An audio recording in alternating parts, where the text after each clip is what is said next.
Good morning, good evening, good afternoon. This is CMG Talk. This is Catherine Gallagher, and this is Sunday morning. Now, often throughout our life, we have very special people in our life, don't we? And sometimes we sadly lose them. And one of the most important things we often do is we mark times when that person has passed. People often ask me, because I specialise in grief and I specialise in different types of grief. People come to me where they have lost a very close person in their life. They might have disenfranchised grief where they have had a significant change of something in their life. They're coming to terms with the loss of a relationship, or it might be that they're coming to terms with having to relocate because of a job and losing all of the connections close by, or it might be, their circumstances financially has changed dramatically, or they might be homeless. So they're coming to terms with, and it's called disenfranchised grief. But when we lose someone close to us, there are certain things we mark that are really important to us.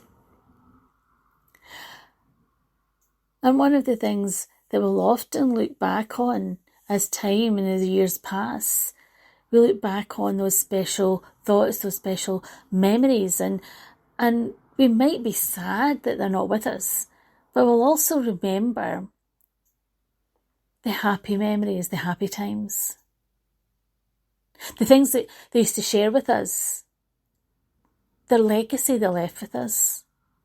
It might be that they had a special way, a special phrase, a look that would make us laugh, or a look that told us that we had gone too far. We all remember these things, don't we? And as we celebrate somebody's life, because that's what people want us to do, surely. They want us to remember the impact they've had. We always want to think that our life mattered, and that when we pass, people remember how we impacted on their life.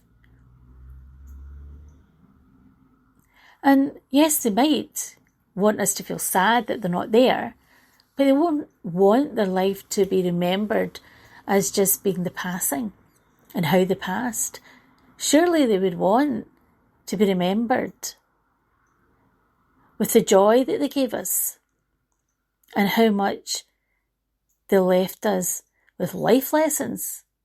And even if we had a difficult or strange relationship, they would want to think that if there'd been difficulties, that those times would be forgiven or no longer be significant. And that can be a tall order for people, because sometimes people, when they're still here and on earth, often find it difficult to let go of past hurts.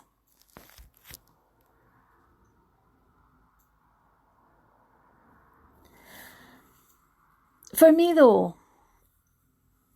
I think it's important to show that compassion and to remember someone well.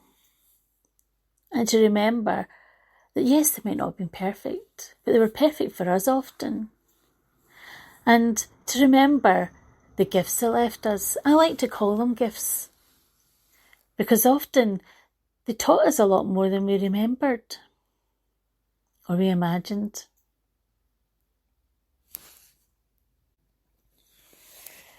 So today, I want to celebrate and indulge maybe in something that's very personal to me. I want to celebrate and remember someone very close and very personal to me.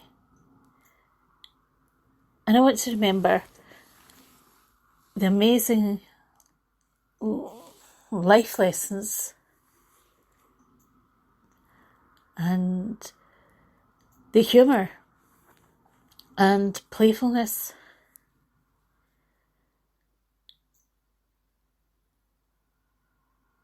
I also want to remember the joy, and also remember you always gave the best advice.